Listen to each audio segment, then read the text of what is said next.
கிறிஸ்துவுக்குள் பிரியமான அன்பு சகோதர சகோதரிகளுக்கு இன்று 10ஆம் தேதி செவ்வாய்க்கிழமை உங்களுக்கும் உங்களுடைய குடும்பத்திற்கும் உங்கள் பிள்ளைகளுக்கும் கர்த்தருடைய ஜீவ வார்த்தை ஏசாயா எழுதின புஸ்தகம் 44வது அதிகாரம் 21வது வசனம். யாக்கோபே, இஸ்ரவேலே, இவைகளை நினை, நீ என் தாசன், நான் உன்னை உருவாக்கினேன். நீ என் தாசன், இஸ்ரவேலே, நீ என்னால் மறக்கப்படுவதில்லை.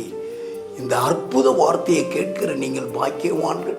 இந்த ஜீவ வார்த்தை நிறைவேற இயேசு சிலுவையில் மரித்திருக்கிறார். கேட்கிற உங்களுக்கு இந்த நாளெல்லாம் உங்களுக்கு ஆசீர்வாதத்தை கொண்டு வரும். ஜெபிப்போம். பரலோக தகப்பனே, இந்த ஜீவ வார்த்தை நிறைவேற இயேசு சிலுவையில் மரித்திருக்கீங்க. கேட்கிற உங்களுடைய பிள்ளைகளுக்கு இந்த நாளெல்லாம் ஆசீர்வாதத்தை கொண்டு வருவதாக, ஆசீர்வாதமாய் இருப்பார்களாக. இயேசுவின் மூலம் ஜெபிக்கிறேன் பிதாவே, ஆமென்.